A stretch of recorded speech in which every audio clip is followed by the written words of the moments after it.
kanina, nag-21-minute game yon. Eventually, dahil nga nag-drag ng sobra yung game, nakagawa pa ng window dito ang Falcon para makabangon. Tsaka yung nagiging iba ngayon sa roamers, merong iba na gusto ng vision, may iba na gusto mag-clear, may iba na gustong tutulong dun sa mga kampi nila para mas madali yung mga pagkuha ng XP and gold. Pero ngayon, anong draft yung makikita natin na broken walls ang meron tayo ngayon. Pero for TNC, tatanggalin talaga nila yung Baksha as well as the Queen. And itong dalawang to, yung talagang nagra-rise at nasa taas. Sabihin na natin dun sa overall prioritizations when it comes to the junglers. Marami na nakatira diyan doon sa yung bahay ng mga junglers. Dumadami sila pero ang punong abala ay yung mga Baksha, yung HOA Harley. president yan. Oo. And ang maganda rito for Team Falcons, hawak nila yung first pick. So marami talagang kailangang isipin dito yung TNC. Isa sa mga kailangan isipin ng Phoenix Army is yung Marcel first pick ng Team Falcons. Kasi feeling ko, ito si Coach Moody, binuksan niya yung folder niya kanina eh. Okay. Ang laman nun, feeling ko picture lang ni Chakno tsaka picture ni Marcel eh. Kasi kanina tinuturo niya yung TNC, guys, first pick tayo. Kunin kagad natin yung Marcel. Kasi kapag nakuha nila yan, ang daming fighters na naman na mabablock sa side ng TNC. Fighter Freya is out na rin para dito sa game number 2 natin. And I do like yung Marcel priority nga. Di ko pa natatapos yung sentence ko. Sige, Coach Moody, pick nyo na. Picturean agad. Sabi sa'yo, yan, yan nakikita niya yung folder na yan. May malaking picture ni Chakno dyan. Tapos isang malaking picture din ng Marcel. Diba? Hindi na nila ibibigay pa dito. Ayun. Ganon ulit ang makikita nating heroes mula sa TNC. The Harley plus the Valentina, which is sobrang ganda ng performance ni Zaida and ni Lancy kanina. Yung pagkopya nga ng Black Shoes na paulit-ulit, diba? Na-point out natin bakit iyon yung kinokopya niya. At ang daming moments din na na-outplay naman niya ang Team Falcons. Yeah. Ang kinagandaan kasi nung Valentina kanina, lalo sa harap ng isang Lilia, no? Although di naman nila intention na may Lilia yung Team Falcons, pero basically nagiging times 3 yung capability ni Valentina kasi may reset button ka nga. So kaya mong humarap nang hindi ka natatakot na baka ma-stun ka, baka ma-burst ka. But I think, this, especially in this draft, itong Valentina Harley, it's just to add range to their lineup. Kasi one thing na, alam mo yung kahinaan ni Marcel is hindi niya abot yung mga gusto niyang ma-picture. Kumbaga ang layo, kailangan niya ng matinding lens. Pero ito kanina binan ng TNC yan sa second phase. So sabi ng Team Falcons, G, anong gusto mo? Parsa po. Okay, rekta lang. Pick mo agad. Hindi ako si Aji pero in-imagine ko lang na baka yun. At ngayon, halos same yung nagiging mood or draft natin despite the map. Kasi nga, gumana naman technically para sa TNC. Sa totoo lang, di ba? Hinawakan yung lead, napahanga nga ako ni Lancy dun sa mga ginagaya niya with IMU. Pero yun nga, nagkatalo talaga doon sa mga postuhan ng mga gold laners natin. Ganun pa rin. Ganun pa rin ang makikita natin dito for TNC. And alam ko mag-agree kayo na sobrang chaotic nung nakita natin performance sa kanila. Chaotic pero sobrang ganda ng execution nila kanina. Sadyang naging up until the end, sobrang chaotic na nawala na ng sistema. Yeah, and dadagdagan pa natin yung chaos dyan kasi now for TNC, ang dami nila kailangan isipin dito. Nandiyan pa yung Arlot ni Flap, nandiyan pa yung Phobius by the way, na magandang sagot laban dito sa Sora and pati na rin yung Valentina. They have to address this Phobius pick. Unless ang plano nila is ilagay yung Sora sa gold lane and then pick up the Phobius para kay Trimar. Ang worry mo lang dyan is that plan will never work kasi kaharap mo yung Marcel. Kaya silang picturean ni Ogwin. So hinaba-haba ng teorya, i-X mo dahil may Marcel. Yun yung root cause. Hindi naman ang evil. Root cause ng problema para dito sa Team Falcons. Dahil nga napili nila agad yan with the first prio pick. Now, targeting the Granger. Pero Kailangan. oo, okay lang kasi Super Marco nga. Pero ang dami ko rin kasing open for him. Actually, sinuggest natin yung Harit na mas magko-compliment ka sana. And imagine if he could be able to get those hero, lalo dito on the broken wall setting pa. So pwede tayo maka-expect ng Harit ban dito or pwedeng ma-open nga din yun tapos nakawin o kaya naman tila ba baka ready ang TNC on that Harit pick. Pili ko pwede talaga eh. Lalo kung ibibigay mo yung Arlot sa kamay ni Flap. Again, walang bibili and Phobius ban. Walang bibili ng Radiant Armor sa side ng Team Falcon. So I think you're, I would say, justified to pick up the Harit here even though you have a Harley. Basta, kailangan mo lang isipin dito is kuha ka ng roam na kayang puwersahin yung Golden Hour. Kanina may enough na yung sagot nila eh. Kasi kita mo naman, tinatanggal ng Team Falcons yung Hilda. Maybe they consider banning the Khalid here kasi I would say Khalid is a decent answer versus the Marcel kasi pwede mo i-force yung Platinum Stop and then meron kang re-engage, meron ka pang reset with a quick Sun Guard. Plus, hindi siya nahirapan. You're right about that. Sa Khalid talaga. Force mo lang yung Platinum, easy. Pag nagdelikado buhay mo, Sun Guard sa early, di ka naman agad mapapunish. And plus, it fits best for me pagka nakakakita ko ng may set up na hero para kay Chaknu. Pero now, even Takalea, remove na. Direkta Claude muna sila for Benny. So iba yung trajectory na makikita natin ngayon. Yung Khalid, set aside muna, hero muna ni Benny. So are they forcing Falcons to pick up a carry or a Harit? I think it's just to secure yung late game for TNC. Ang kailangan mo isipin dito may Obsidia for Team Falcons. Ang daming dash ng TNC. Hunt of Bones. Ibang klase pa naman gumamit Super Marco nun. Nakita na natin yun. Pero ito pa rin. One of his signature heroes. Same archetype. Sorry, Super Marco. Nakafocus ako sa Harit. Nakalimutan ko ng bahagya. Moskov guy. Yung Moskov mo. Pero for Flap, is this gonna be an Arlot pick para sa kanya? I would say Arlot. It's a decent Arlot game. Kahit sabihin natin may Sora. Lapo could be something that they consider. Gusto niya, liko siya on a wild glue, no? Sakali Pwede lang. Diba? Just to get very definite catch here. Still onto the very stable, undying Uranus. Alam mo, ang malaking tanong dito sa TNC, nasan yung damage nyo? Ang gagawin lang nung Uranus men, bibili lang ng Silence Rope to eh. Rock and roll na. Tapos sasaluhin niya na lahat ng ibabato. Walang TNC. There goes the last pick. Got to catch up for Chaknu. And alam ko, hindi ito yung mga nakasanayan nating makita kay Chaknu, pero ano yung idea having that Gatot Kacha for their last pick midnight? I think it's just a second layer of control. Ang first engage dito is yung Sora with the with the Cloud Form, tapos may Gatot Kacha na tatalon with the Avatar of the Guardian. To be fair, nakakatakot maglaro ng Suyo kapag may Gatot Kacha. And also, pwedeng mapunish nung Gatot dito yung Marcel kapag naglalim siya para magamit yung kanyang Platinum Snap. But ang problema nila dito is, again, anong sakot mo sa Uranus? Oo, kasi yung peel talaga ang concern ko dito. And Claude still needs enough time. And most likely, baka pahirapan pa nga siya kasi especially ang katapat niya is Moskov on the laning. Oo, ibang klase yung makikita nating aksyon dito.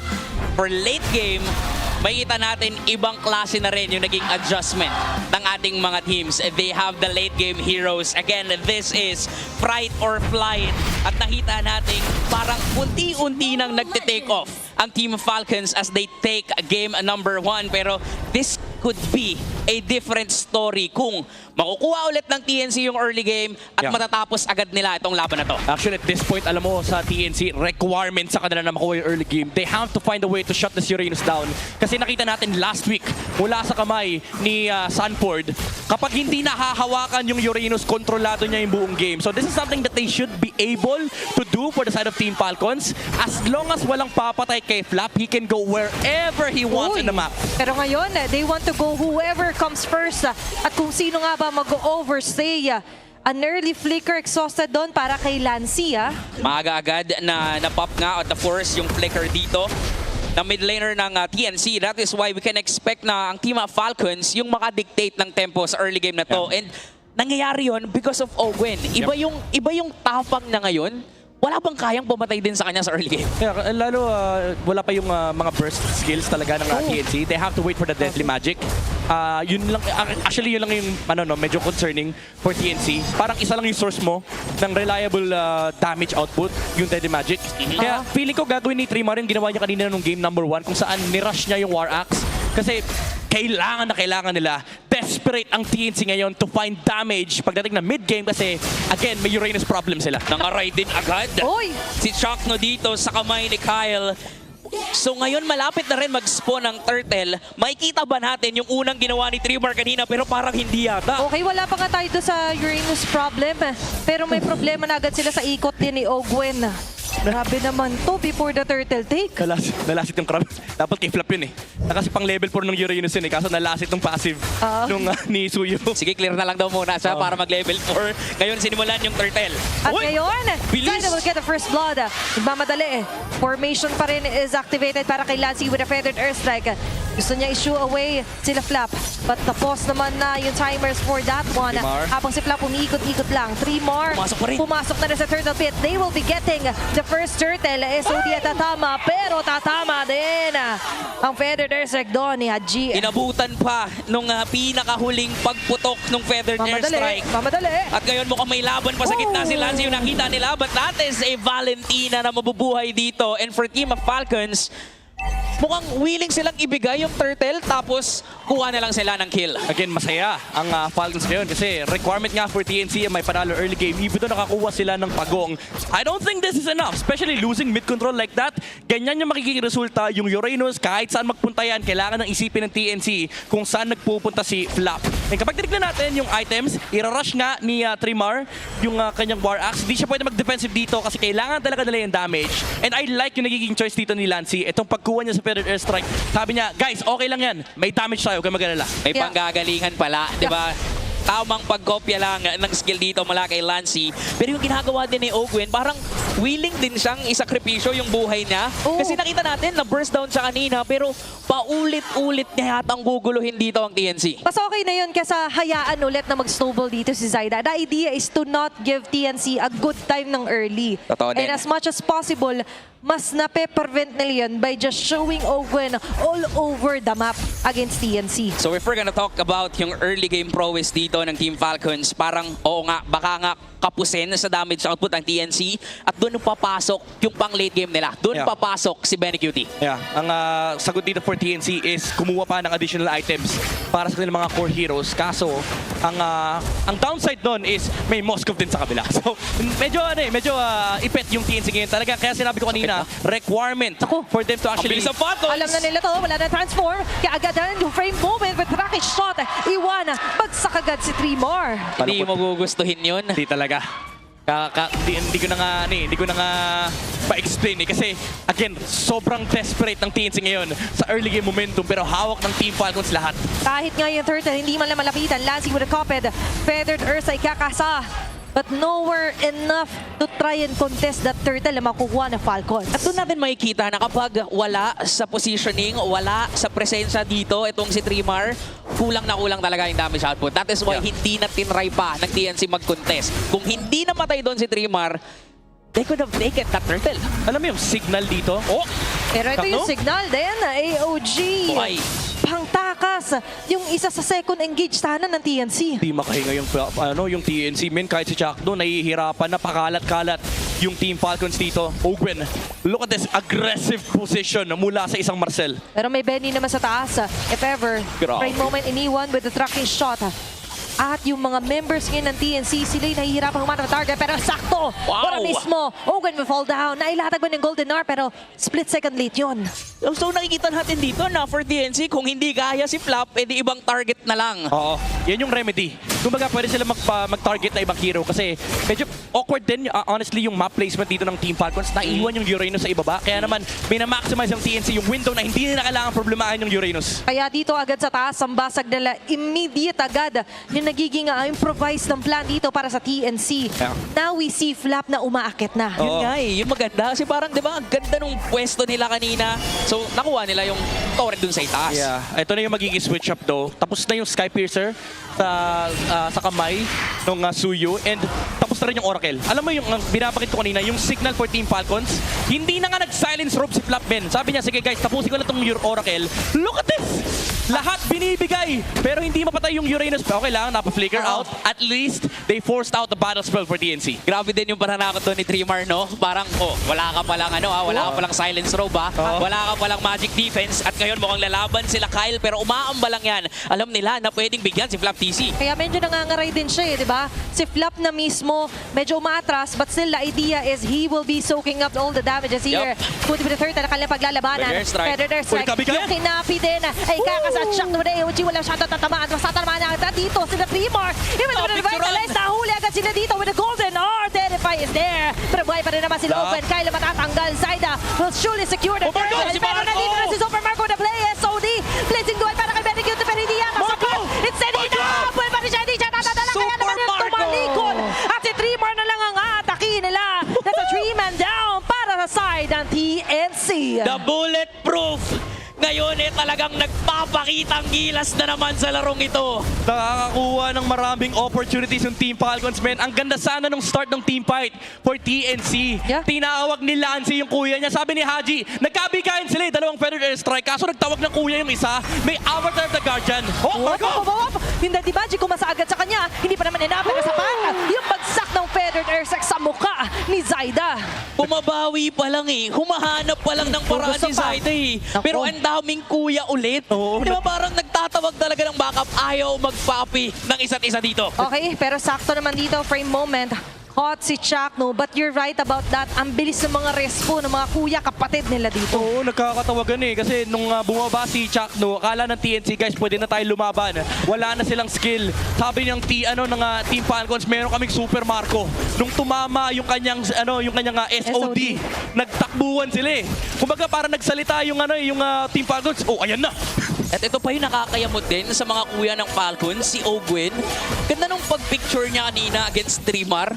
Napakasakit ng Thunder Form full stacks. Di ba? Yes. Pag sinapang ka na mula sa Ehrenon, for sure, kahit sino mula dito sa Falcons, mararamdaman yung damage output nun. Pero because of that golden hour, sobrang ganda lang nung timing kung paano naglalatag ng skills dito ang Falcons. Bawat segundo talaga importante. Pero ngayon, segundo lang sinusugod dito si Flap. Unat! Just one consecration, buhay pa rin. Ito na yung problema na hindi na nila matunaw kahit in your face sa si Flap laban sa TNC. Ikaw ba naman araw-araw nag-gym.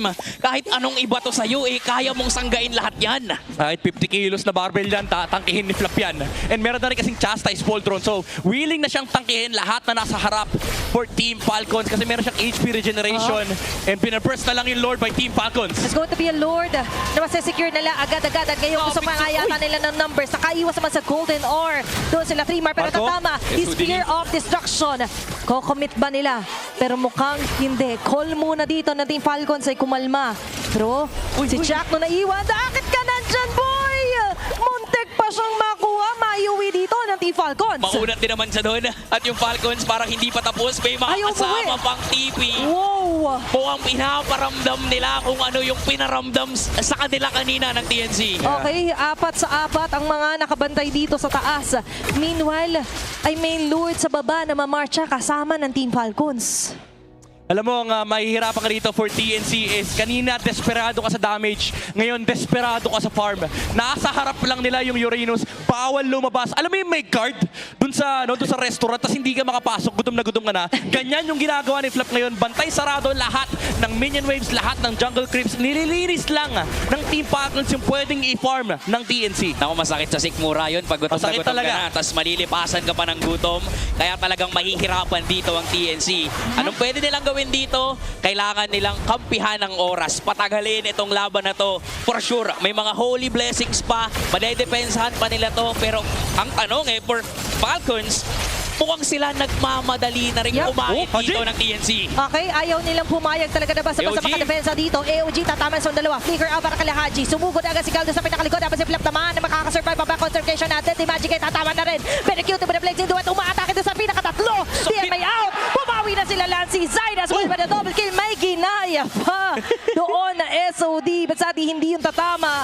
But instead, a successful defense. 3-man takedown pa yung na-commit ng TNC. O diba, naramdaman at nakita natin ang gutom dito ng TNC na kahit anong ihain mo sa kanila, mukhang igagrab at kakainin nila yon. Iba talaga yung galit mo pag gutom ka eh. You're not you when you're hungry. At ngayong gutom na rin sila makabawi. Unti-unti naman sila nakakalabas sa finally ng base nila. Alam mo kung naging overzealous yung TNC kanina nung game number 1, Team Falcons naman, yung sumobra dito sa kanilang push sa may bottom tower. Yung attempt maganda sana eh. Nasimulan to ng magandang feathered airstrike mula kay Haji pero hindi nila nirespeto yung AOG. So kailangan bumalik ni Flap para protektahan yung kanyang mga kampe. Kaso doon lumabas yung second layer ng engage mula dito kay Trimar with the cloud form na hatak niya yung Uranus pailalim ng Torre. Kung hindi kaya ng 5, pues dagdag mo yung Torre. Diba? Kung kulang tayo sa damage output, may base turret naman. At nung tumagal doon si Flap, naramdaman talaga na yung damage output dito. Not just for TNC, pero nung Torre nga na meron dito ang kanilang kupunan. And now,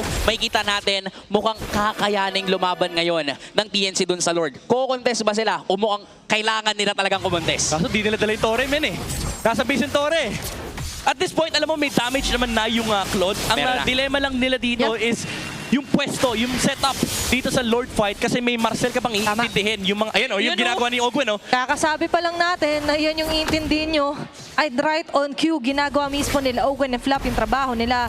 And sobrang risky kasi para sa TNC na lumalim ng gusto. At pinapatunog na dito ng Falcons yung Lord. Kalahati, nare-reset, nalilito na yung Lord. Ano bang gagawin sa kanya? Pero for TNC, mukhang nakaabang sila dito and mukhang willing silang lumaban. Pero sisimulan yata ni Ogwen yung pagsapak sa TNC. Okay, nandun yung free moment. Medyo may mobilize lang ng slide sila Lancy. Pero Neymar. ang hindi nila napapansin, yung wave ay pumapabor para sa Team Falcons. Conceal play. At ko-conceal na agad dito si Ogwen. Pinakalikod, si Trimar agad mahuhuli. Babawasan yata yung damage leader para sa TNC. Alam din naman yan ni Trimar, kaya nag-back agad sila. Yung conceal ni Chakno, hindi pang sugod. Na-force agad yung Thunder Form dito ng TNC. My goodness. Ngayon mukhang lalaban ulit sila. Ay, si Ogwen yata ang matutunaw agad. Deadly Magic ay kakasa. Successful takedown para dito kay Zaida. Lord ay mabibitawan. Haji. I-reset habang si Haji AOG. naman ay na-activate na. Yung Predators ay AOG Kunometa na zone out. Napaback away agad dito ang Bang Team ni Lancy, Falcons. Pero laban na laban Trimar. dito ang TNC. Habang si Wow. Trimar sa pinakagol with a transformation. Suntok galing Lord. sa langit. Sasapak kay Haji. Going down with the Lord as well. Na mapupunta kay Zaida. Uy, So, di tumama. tama si Super Marco. Activated na naman. Makakasalubong niya pa si Trimar. Pre! Dito tayo, pre! At ngayon yung mga sibat ay kukonekta na rin. Blazing Habang Tawid. si Blazing Tawid na apat pa na Blazing Tawid gumagat sa dalawa. Zaida as well with the baraha. Oh, Pero Trimar. yung balat baraha ngayon ay magiging sapat nga ba para maka-takedown dahil si Flap ngayon ay makakatakas pa rin naman. Flicker with Super Marco makakaligtas sa delubyo ng TNC. Sobrang daming nangyayari pero ang pinakamakikita natin nasa TNC ang Lord. Nagkapakakitaan, men. Nagkayabangan yung dalawang good laner. Pero again, Team Falcons getting punished here by the AOG. Awkward positioning muna sa Team Falcons. Maganda yung idea nila eh. Kasi meron silang soft commitment skills. Ginamit nila yung conceal para mapalayo yung TNC mula doon sa Lord Pit. Kaso, ang nakalimutan nila, hawakan pabalik yung mid-bush. Kaya nag-conceal si Chakno, men. Sabi niya, guys, umalis yung Team Falcons. Hawakan natin itong bush sa may mid lane. Nung napatay nila si Open, doon na nagkasimula na mawala sa pwesto ang Team Falcons. Even si Kyle na zone nung napakagandang engage mula kay Trimar. Akala natin nung dumating si Super Marco, parang game over na. Kaya nang ubusin nung Moskov dito yung TNC. Kaso nagpakita si Benny Cutie. Nagpakita yung hinahanap nating bagyo pero may makikita na naman tayong laban. Okay, nahuli sila dito with the golden ore from Ogwen. Pero ang damage is too much. Oh, Kyle. Lancy ginayang consecration. Umaatake. si Wala Lancy. na agad si Ogwen sa equation. Habang ngayon ang TNC ay unti-unti na talagang nakabangon. Ibang klase sila. Sila season, puro lunox yung nakikita Oo. natin. Ngayon Valentina, tapos may option siyang kopyahin. Kanina yung Lilia, tapos yung Suyu. Ngayon pati si Flap, kokopyahin niya rin yung Uranus. Valentina is the new Lunox. Kasi pag may Lunox, Lunox din yan eh. Pero kita natin nandoon yung Mastery Men, 2 deaths on the Valentina. Ang daming umaharap dito sa Team Falcons pero nararamdaman ng Team Falcons na mahapdi na yung mga dura dito ni Lancy, especially with the Wishing Lantern and of course the Divine Glaive. Mataas na yung kanyang magic damage output. And kahit yung Uranus kanina isang dura lang parang hindi nagmamata yung Radiant Armor, yung Oracle. Kasi hindi naman nagtatagal yung mga pokes dito ng TNC. Kumbaga ang ginagawa nila is if tutulak nila palayo yung ibang members dito ng Team Falcons, kapag nahanap nila yung Sora, ay yung Suyu, dun na pumapasok yung Sora. Nagpo-force sila ng ibang target. Tsaka ngayon na-force din nila earlier din si Ogwen. Yun nga. Even with the golden ore, that was a very great takedown para sa TNC. Ganda nung pick-off na ginawa nila. Doon actually nagsimula lahat nung pagkapanalo dito ng TNC. Pero ngayon mukhang nagkakaabangan na naman. Yeah. And ang idea dito for TNC is i-poke mo lang yung Uranus. Kapag umalis yung Uranus to regenerate, dun ka maghanap ng ibang pick-off. Dun natin nakikita na nahuhuli lagi si Ogwen. Itaas, mababasag yata. So lalabang na naman ng Falcons dito. Pero ang maganda for TNC is that nandun din naman yung Lord. Yes. Nandoon yung pwesto ng Lord. Kaya kahit papano, masasabay nila yung minion waves. Pero labang talaga dito ang Falcons when it comes to the minion wave management. Uy. Pero yung pwesto ni Chakno sa baba, mukhang may inaantay din sila. Pero ngayon, si Uy, Flap Roy! ang inatake. Kakasabi lang natin without Flap, alam ng TNC hindi basta-basta bababad or co-commit ang Team Falcons pero hindi nga nila na-take down Trimar! isa si Trimar agad ang mababagsakan. Lumapag ng Chakno, Red Chakno, Chakno! Respect. Nagjujumble na agad at si Chakno doon sa pinakalikod ng maatake. atake. You have the taunt. Pero mukhang sapat yata yung mga Revitalize. Sebat Revitalize with the AOG out. Marami siyang exhaust na resources dito from Team Oh my God, Falcons. Nancy. Zaida sa Oh likod. my Naku, yung G! Deadly Magic kumonekta si Haji. Ngayon ay buhay! makakaligtas at mabubuhay pa rin. Buhay na buhay si Haji dito, pero mukhang ito ang oras para sa TNC kunin ng Lord. Umabot yung shield ng Blood Wings, man! Yung Blood Wings ng Barca, hashtag worth it purchase. Okay. Mula kay Haji, kaso, TNC? Is it worth it? Kasi ngayon, yung Lord ay mapupunta kay Zander Golden Hour na kumita agad yung Open. Nakabang sila agad dito kay 3-Mar. Flicker out? With a flicker out. Ayun Ang na, SO dito naman. na kay Super Marco. Tumama na naman. Pilikera din pati si Lancy. Oh my G. Yung defender, there's ang Kinopi. Ay masesecure pa rin yung kill. Double kill for Kyle. Hindi talaga papayag tong dalawang teams natin. Wala silang bawi. Tuloy lang sa laban. Kakatok sa base. Oh, the yung Lord forcing. nasa TNC. AOG, hindi makumitit sakto. Immortality, binili niya na rin. Okay, lahat nakapiligid agad sa kanya. Nakatingin ng mga members sa Team Falcons. May Lord. May Lord man, pero mukhang hindi na agad yung papansinin dito ng Team Falcons. Oh! Diretso lang natin, napakasakit naman talaga ng mga hawak na pagkagamit Benny? dito kay Benny Cutie. Kyle, napapagman yung immortality. Pero importante, buhay pa rin silang lima. Ngayon, pa lang sila susunod at tutunawin yung Lord ng TNC. Nice defense mula sa TNC, pero ibang klase yung pag-opensa din na nakikita natin dito sa Falcons. Kaya nga, alam mo kung ano yung ginagawa ng TNC kanina. Ganun yung ginagawa ng Team Falcons ngayon. Sinasagot nila yung counterplay na ginagawa Sa sa likod. TNC, men. Sa likod. May Ganda ng nagbabadyang kakabang. panganib. May Ogwen naman sa likod. Kaso nakita agad ni Trimar. Sagasa na ba ito?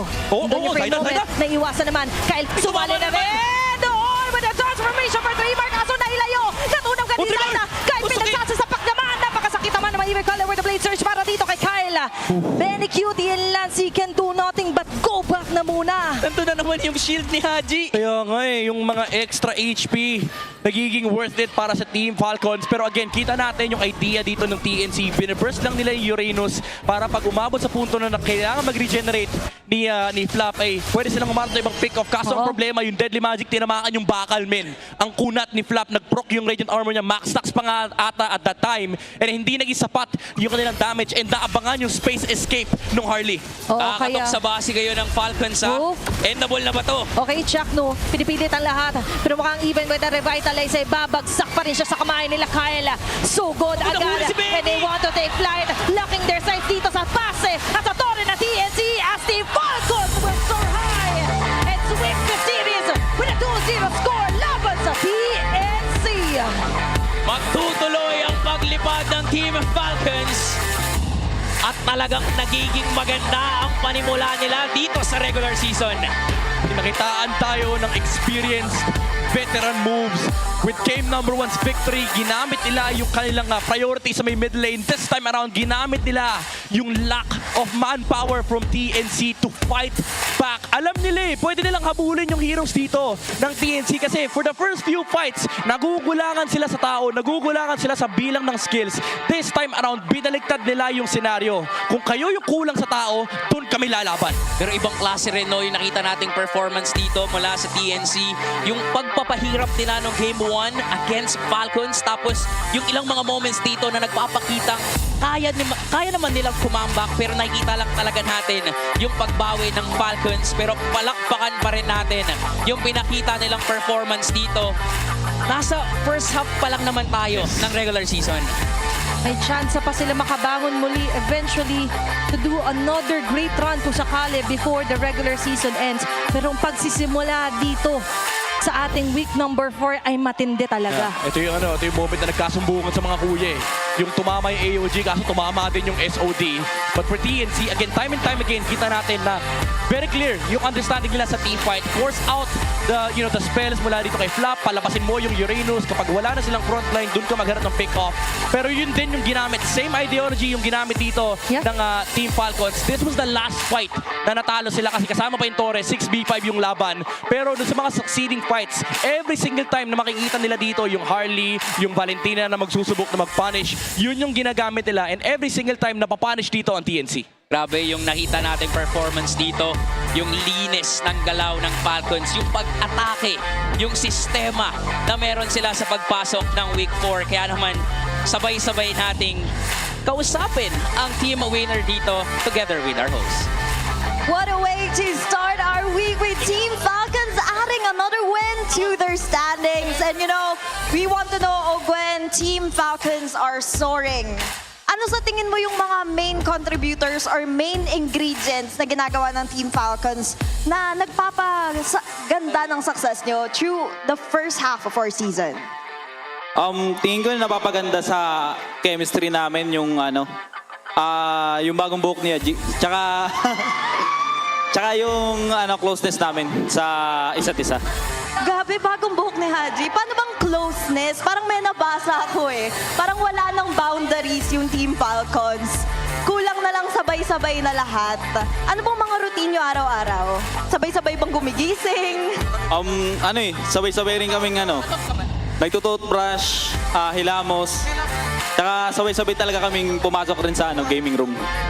Teamwork makes the dream work para sa Team Falcons. But for now, napakaganda naman talaga ng performance ng isa sa mga kakausapin ko ngayon.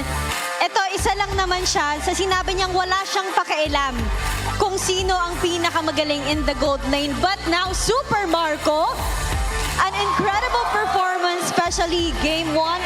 Uy, epic comeback yun ah. Sobrang ganda nung Game 1 nyo ah. Anong masasabi mo ngayon na sinasabi ng mga tao na ikaw na raw yung isa sa top gold laners here in MPLPH? Wala pa rin naman masasabi dun eh. Basta lang ako, focus lang ako sa laro. Okay, it doesn't matter to you kahit sino pang mas magaling sa'yo. Opo. Flap, naniniwala ka bang siya talaga yung pinakamagaling in the gold lane? Oo, malupit. Malupit. Malupit. May kasamang sabunot. Pag malupit sa bunot Okay, yung kasunod. kung sasabihin natin na ikaw yung top 1 in the gold lane, sino naman sa tingin mo ang sumunod sa'yo? Sa ano ba? Sa PH lang ba? Sa PH lang, syempre. Sa PH si Domeng. Si Domeng. Sino number 3? Number 3 ko si Sabero. Oh, okay. Pero Odin, bago tayo dumating sa 4, 5, 6, 7, 8, we wanna ask Kyle. Your next match, makakahanap nyo ang Bren. And of course, isa sa mga rising junglers, ang makakaharap mo din na si James Banks. Meron ka bang mensahe sa kanya? Good luck kay James Punks. Di namin bibigay suyo mo. Okay. Nako, mukhang may preview na tayo na magiging draft nila sa susunod nilang match. But for now, let's see who our MVP is. Who do you think it is? Marco. And our match MVP is... Super Marco! Super Marco, ang lakas nyo doon. Ano nararamdaman nyo nung, especially nung game 1? Paano nyo ba nakaka-comeback yung mga ganun? Ano lang kami, chill lang kami.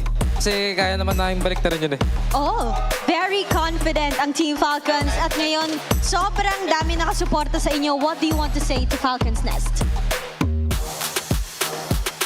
Message ko lang sa mga pumunta rito, yung mga Team Falcons sa TNC. Salamat sa pagsuporta at saka sa mga nanonood sa amin online. Thank you sa pagsuporta. And there we have it, our match 1 winner. Give it up for Team Falcons!